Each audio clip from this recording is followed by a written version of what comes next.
خبر شامل کرتے ہیں گجرات سے، جہاں تھانہ سول لائن پولیس نے بڑی کارروائی کرتے ہوئے دوہرے قتل کے جرم میں ملوث منصب علی کو گرفتار کر لیا ہے۔ مجرم منصب علی 1.5 سال سے روپوش تھا اور قتل کے جرم میں اشتہاری تھا۔ تفصیل کے مطابق ڈسٹرکٹ پولیس آفیسر سید اسد مظفر کی زیر قیادت پولیس کی جرائم پیشہ عناصر کے خلاف کارروائیاں جاری ہیں۔ D S P city Asad Ishaq کی زیر نگرانی ایس ایچ او تھانہ civil line inspector Adnan Shahzad نے اپنی پولیس ٹیم کی ہمراہ کارروائی کرتے ہوئے دوہرے قتل کے جرم میں ملوث خطرناک مجرم اشتہاری منصب علی ولد محمد اسماعیل سکنہ گجرانوالہ کو گرفتار کر لیا ہے۔ گرفتار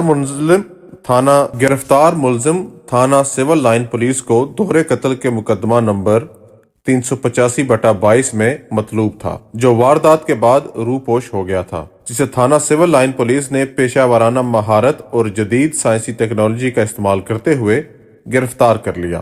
گرفتار ملزم کی مزید تفتیش جاری ہے۔ مرزا بابر بیگ، شمع نیوز، گجرات۔